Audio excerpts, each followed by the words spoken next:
এই মুহূর্তে রাজ্য রাজনীতির সবথেকে আলোচিত নাম বন্যা টুডু। হুগলির দাঁতপুরে তিনি একাই রুখে দিয়েছিলেন নিরন্ন মানুষকে জমিচ্যুত করার, বাস্তুচ্যুত করার প্রচেষ্টা। এই অগ্নিকন্যাকে আমরাই প্রথম নিয়ে এলাম ইউটিউবে। আমি রানা সেনগুপ্ত, আপনারা দেখছেন বেঙ্গল পলিটিক্সে। আমাদের চ্যানেলে আপনাকে স্বাগত। রাজনীতিতে আপনি কিভাবে এলেন? দেখুন, আমি রাজনীতিতে এলাম, আমার মা যখন সিপিএম এর মিছিলটা হতো আমি মায়ের হাত ধরে আঁচল ধরে ধরে যেতাম। আমিও মনে করেছিলাম মা আমি এরকম সিপিএম এর একদিন আমি নেত্রী হব বা লিডার হব, আমার খুব ইচ্ছা ছিল। যখন দেখতাম মিছিলে হাঁটতাম, কৃষক সমিতির খেলা হতো, সবেতে দৌড়ে আমি ফার্স্ট হতাম। মানে আমার মুখটা খুব চড়বড়ে ছিল। হ্যাঁ, মানুষকে ডাকা, নাচা করা, মানুষকে জড়ো করা, মিছিলে বার করা, এইটা আমার খুব ভালো ছিল। কারণ হচ্ছে এইরকম মায়ের আঁচল ধরে যখন যেতেন তখন বয়স কত আপনার? তখন 3-4 পড়তাম। আচ্ছা আচ্ছা। তখন ওই তো টেপ জামা পরা, প্যান্ট, তখন অভাব সংসার। বাবাও তখন রাজনীতিতে অতটা না হলেও একটা সিপিএম পার্টির একটা লিডার হিসেবে আমার বাবা ছিলেন। আমার বাপের বাড়ি হচ্ছে দাঁতপুরেতে, আমার বিয়ে হয়েছে হাজিগড়ে। তো আপনি এই যে গুড়াপ পঞ্চায়েতের 10 বছর ধরে প্রধান ছিলেন, তাই তো? 10 বছরই। 10 বছর। এবং আপনাকে তৃতীয় টার্মটা বোধহয় শেষ হওয়ার আগেই আপনাকে সরিয়ে দেওয়া হয় জোর জবরদস্তি করে। সেটা একটু বলুন যে কিভাবে বা ঘটনাটা ঘটল। 2003 সালে প্রথম হয়, আর দ্বিতীয় টার্মে তো আমি মানুষের জয় করি, আমি আবার প্রধান হলাম। কারণ হচ্ছে যখন 2011 সালে পালা বদল হয় তখন আমার এখনো 2 বছর ছিল। কারণ হচ্ছে 2011 সালে যেভাবে অত্যাচার করলো, ওরা বলেছিল আপনি খালি সই করবেন, কিচ্ছু করতে হবে না, আপনি খালি সই করবেন, আপনার গাড়ি করে নিয়ে যাবে আর নিয়ে আসবে। আমি তো অসম্ভব, আমি এখনো সিপিএম এর প্রধান বলে আপনাদের কথা আমি শুনবো কিন্তু শুনতে পারবো না। তাহলে ওরা কি করলো, ওরা মেজরিটিতে ভোটাভুটি করলো, আমাদের সদস্যদেরকে কিনে নেওয়া হলো। আচ্ছা। কিনে নেওয়া হলো, তখন আমাদের ওনার আমি হেরে গেলাম। আমি তখন বললো তুমি আর থাকবে কেন, তুমি চলে এসো। আমি অসম্ভব, আমি খুন হয়ে যাব, অথচ আমি লাল ঝান্ডাকে কোনোদিন ছোট করতে পারবো না। আমি লাল ঝান্ডার প্রধান ছিলাম, মানুষে আমার সহযোগিতা করেছিল, প্রধান করেছিল, তার জন্য কি আমি পঞ্চায়েত ছেড়ে দিতে পারি? তোমাদের হয়ে গোলাম বিবি করে আমি কাজ করতে পারবো না। তখন আমার উপরে অত্যাচার হলো, মেরে আমাকে একটা গালে চড় মারলো, মেরে 2 তলা থেকে টেনে লাভিয়ে দেওয়া হলো। তখন তৃণমূলে এত অত্যাচার করেছিল, তখন বলেছিল কাপড় খুলে ওনাকে গাছে টাঙিয়ে দেওয়া হোক। সেই অবস্থায় দরখাস্ত লিখে আমি তখন আমাদের গুড়াপ থানাতে আমি যাই। তখন ওসি আমার সামনে বলছে স্যার আমি তো একটা দরখাস্ত নিয়েছি, এই নামে আমি একটা কমপ্লেন জানাতে চাই। বলছে আপনাদের জামানা শেষ হয়ে গেছেন, আমি বাড়ি চলে যান। তখন আমি টেবিলটা চাপড়ে বলেছিলাম শুনুন, আপনার 60 বছর হবে, আপনি চাকরি থেকে রিটার্ন হয়ে যাবেন, কিন্তু বন্যা 5 বছর সেনে আবার 5 বছর হয়েছে, 10 বছরটা শেষ হয়নি, আর একটা বন্যা টুডু আসবে, তখন আপনি থাকবেন তো? তখন টেবিল চাপড়ে আমি কিন্তু বাইরে বেরিয়ে চলে গেছিলাম। তখন শাঁসি এসেছিলাম, আমি থানাতে আমি একদম তীব্র আন্দোলন করেছিলাম, আপনি এইভাবে কথা বলতে পারেন না। থানার ওসি এইভাবে আমাদের সাথে কথা বলেছে। তাহলে এই যে আপনার সাহসটা, এই যে মনের জোরটা, এটা আপনি পাচ্ছেন কোত্থেকে? দেখুন, মনের জোরটা আমি জানি না, একটা লাল ঝান্ডার বই মনে আমার বিশাল একটা পঞ্চায়েতে চালিয়েছি, একটা লাল ঝান্ডা যখন আমার কাঁধে থাকে মনে হচ্ছে বিরাট একটা, সে শূন্যই হোক জিরোই হোক, মনে হচ্ছে বুক আমাদের ভরে যায়, এমন একটা আমরা কাজ করি। এই যে ধনেখালিতে এই যে আন্দোলন চলছে, এই যে তাতে যে নেতৃত্ব আপনি দিচ্ছেন, আপনার কি ভয় টয় করছে না? না, ধনেখালিতে আমি 1.5 বছর আগে পাট্টা জমি উদ্ধার করেছি। সেই রকমই আমার 9টার সময় খবর আসে, সেই খবরে আমি সকাল 6টায় যাই। সেইখানে যার মহিলাটার নামটা মনে করতে পারছি না এই মুহূর্তে, সেই জায়গাতে ইট পড়ে গেছে, বালি পড়ে গেছে, রড পড়ে গেছে, সেইখানে মাঠের মধ্যিখানে পাশে আমাদের ধনেখালি হসপিটাল আছে। তা সত্ত্বেও সেই আদিবাসী মহিলাটা জমি নিয়ে তারা বললো এইখানটা আমরা হসপিটাল করবো। আমি কখনো হতে পারছে না। 6টার সময় আমরা জমাত হয়েছিলাম, হেঁকে ডেকে জোগাড় করে, ঠিক আন্দোলন করে মানুষকে জোগাড় করে পাটটা কাগজ দিয়ে, সেরকম চ্যানেল আমাদের খবর দেওয়া ছিল, কিন্তু 15 মিনিটের বাদেই বললো তৃণমূল একজন ব্লক সভাপতি, উনি এসে হাত জোর করে বললে আমরা ওর জমি দখল করব না, আপনাদের জমি আমরা ফেরত নিয়ে না। এটা মাদ্রা গ্রাম পঞ্চায়েতে হয়েছে। মাদ্রা, হ্যাঁ মাদ্রা গ্রাম পঞ্চায়েতে হয়েছে। আর একটা হয়েছে 10 একে গঙ্গেশ নগরে, সেইখানেও 82 বিঘে জমি রেজ্জাক মোল্লা থাকাকালীনই সেই পাট্টাগুলো দেয়া হয়েছিল। আচ্ছা, সেই জায়গায় সেইখানেও রাতের পর রাত সেইখানে কেস দিয়েছে গরিব মানুষকে, সেই জমি চাষ করে না। সেইখানে আরামবাগ থেকে আমরা ট্র্যাক্টর এনেছি, সেই রাত্রিরে হারাকিন জেলে আমরা জমি চাষ করেছি, চষেছি, জমি চাষ করেছি। সকাল 6টায় আমরা বাড়ি গেছি, জমি আমরা ছাড়িনি। এই আগামী দিনেও ছাড়বে? আগামী দিনে সে তৃণমূলে থাকুক বিজেপি থাকুক, জমি ছাড়া যাবে না আর ছাড়বো না, এর চ্যালেঞ্জ আমরা দিয়ে যাচ্ছি। গরিব মানুষকে পাশে রেখেই আমরা আন্দোলনটা শুরু করেছি। আচ্ছা, একটা যে যখন বামফ্রন্ট ক্ষমতায় ছিল, খুব মানে দ্বন্দ্ব প্রতাপ অবস্থায়, রমরমিয়া অবস্থায় যখন ছিল, তখন একটা জিনিস আমরা দেখতাম, যেহেতু আমার বাড়ি বর্ধমানে, যে ওখানে ক্ষেত মজুর বয়কট হতো প্রায়।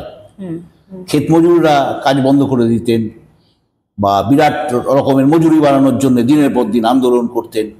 আজকে সেই অবস্থাটা কতখানি আছে? বা না, সেইটা আর এখন নেই। যখনই আমরা গ্রামের ভেতরে বসতে চাইছি, মানুষকে বলছি দেখো এই মজুরি হলে চলছে না, এই মজুরিটা বাড়াতে হবে।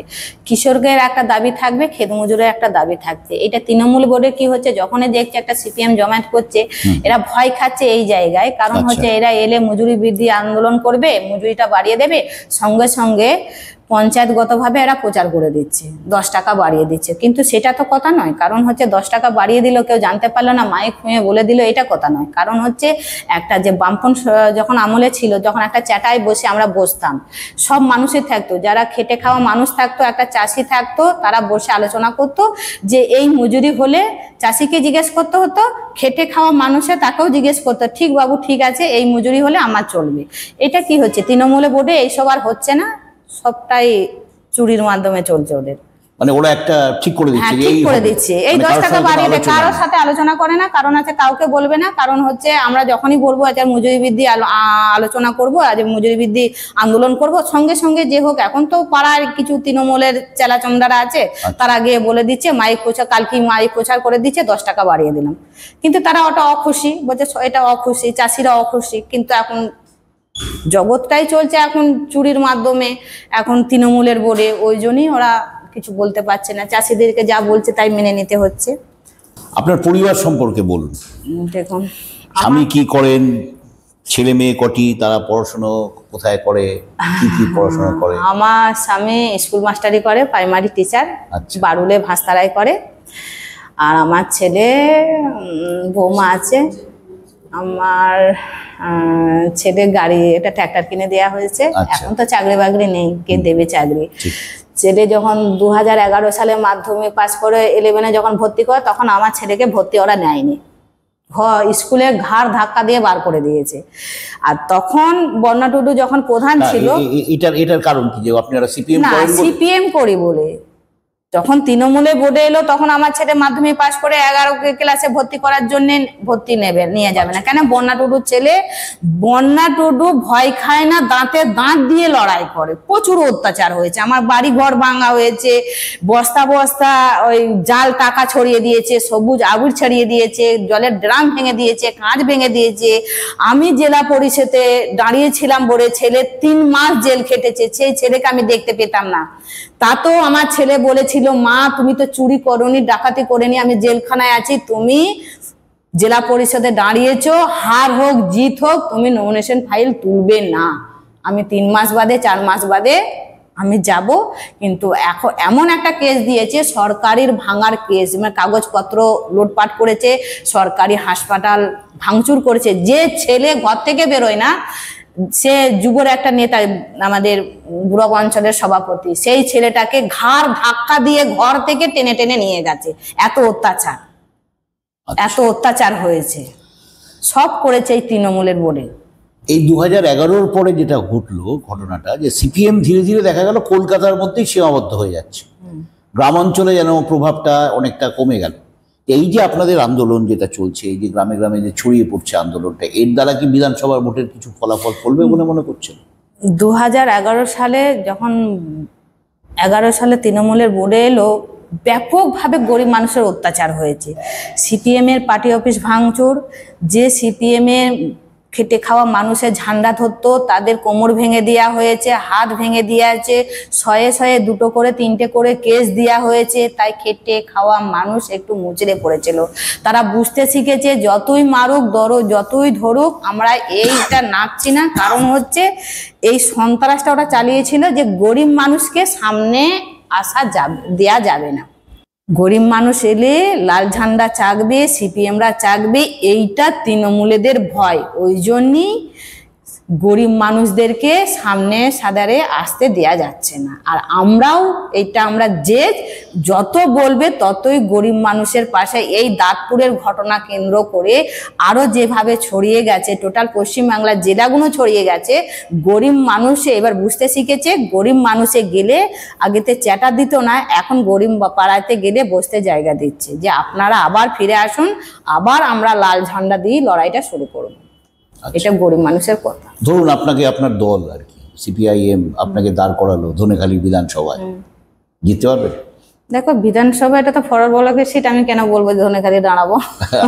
না অন্য কোনো জায়গায়, ধারে কাছে কোনো জায়গায়। দেখো ভোটে জেতা হারা সেটা পরের প্রশ্ন, যতটা লড়াই করতে পারবো ততটা চেষ্টা করব।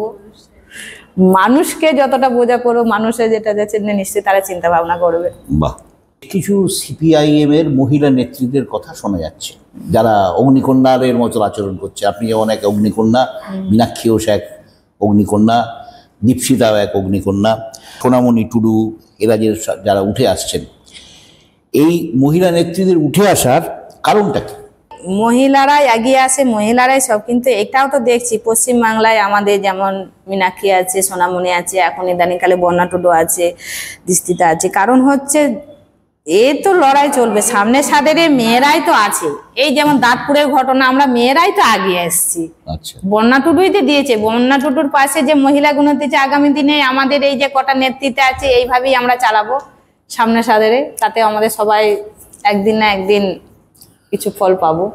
মহিলাদের এই যে এত আগুন, অগ্নিকন্যাদের মতো ভূমিকা আর কি, তারা যে জ্বলে উঠছেন, লড়তে আসছেন, এটার পিছনে মানে এটাতে তার পিছনে কারণটা কি? তাদেরকে অনেক বেশি বঞ্চনা সহ্য করতে হচ্ছে, তাদের উপরেই কি বেশি প্রেশার পড়ছে সব থেকে বেশি? দেখুন মানে সংসারের চাপ, নানানভাবে পারিপার্শ্বিক চাপ। না, সংসারের চাপটা হচ্ছে না, এটা রাজ্যের চাপটা আমি একটু বেশি। ভালো করে বুঝিয়ে বলি, সেটা হচ্ছে ধরুন আপনার স্বামী স্কুল মাস্টারি করে, আপনার ছেলে একটা ট্রাক্টর কিনেছে, এদের রোজগার দিয়ে তো সংসার চলছে। এবারে যদি দেখা যায় যে এদের রোজগারটা কমে যাচ্ছে ক্রমশ, দেখা গেল যে আপনার স্বামী 6 মাস মাইনে পেলেন না, মানে সব মাস্টারমশাইরা পাওয়া বন্ধ হয়ে গেল, বা আপনার ছেলের ট্রাক্টর আর ভাড়া হচ্ছে না, তাহলে সংসারের উপরে তো চাপটা পড়বে, আপনার ওপরই তো পড়বে, কেন সংসার তো আপনাকেই চালাতে হবে। এই জন্যেই কি মহিলারা আরো বেশি? দেখুন মহিলারা তো সংসার তো চালায়, কারণ হচ্ছে আমি আর একটা পেছিয়ে একটা ঘটনা বলি। আমার ছেলে কি একটা ডিসেম কিনে দেওয়া হয়েছিল, কি গাড়িটার 707 ছোট ডিসিম। ওই গাড়িটা যখন কিনে দেওয়া ছিল, তৃণমূলরা বলে দিয়েছিল তখন আমরা বলেছিলাম হাজিগড় থেকে ডানকুনি চাল নিয়ে আসবে। হাজিগড় থেকে, ওখানে হাজিগড়ে ব্যাপার চালের আড়তটা আছে, হাজিগড় থেকে চালটা নিয়ে আসবে ডানকুনি। কারণ হচ্ছে ওই যে ছেলেটাকে ওইখানে এত টাকা গাড়ি কিনে দেওয়া হলো, সেই ছেলেটা যেহেতু চাকরি নেই, কিছু নেই, একটা গাড়ি ব্যবসার জন্য আমি ছেলেটাকে যে লাভালাম, সে তৃণমূলে বললো ওই ছেলে ওই গাড়িটা যাতে ব্যবসাতে না লাভতে পারে। এটা তো আমার মনের কষ্টটা তো বেড়ে যাচ্ছে। কারণ হচ্ছে শুধু এই যে এই সরকার যে মেয়েদের প্রচুর উপরে ধর্ষিতা হচ্ছে, কোনো একটা শিশু থেকে বৃদ্ধা থেকে কোনো ছাড় নেই।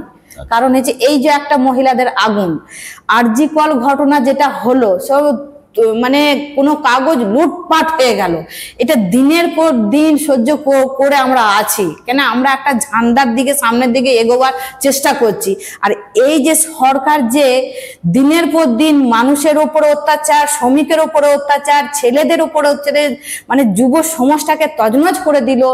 একটা শিশু থেকে বৃদ্ধা থেকে তারও মানে নিস্তার নেই। মানে এই থেকে আমাদের পাখির চোখ হয়ে দাঁড়াচ্ছে, মানে অগ্নিকন্যা মানে হতেই হচ্ছে। কারণ হচ্ছে আমার সংসারটা, যেমন আমি যদি 10 টাকা উপায় করি, সেটা কিন্তু আরো 20 টাকায় খরচা হয়ে যাচ্ছে আমার। সেই দিকে নজর দিয়ে আমাদের আরো অগ্নিকন্যা হতে হচ্ছে।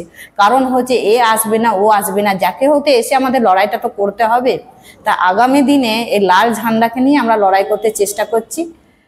মানে খুবই খারাপ লাগছে যে সরকারের কোনো মানে উন্নতির দিকে যাচ্ছে না, যা হচ্ছে নেতা মন্ত্রীদের কাছে ঢুকে যাচ্ছে, না হচ্ছে শ্রমিকের, না হচ্ছে আমাদের খেটে খাওয়া গতরের, না হচ্ছে রোজ, না হচ্ছে 100 দিনের কাজ, কিচ্ছু নেই।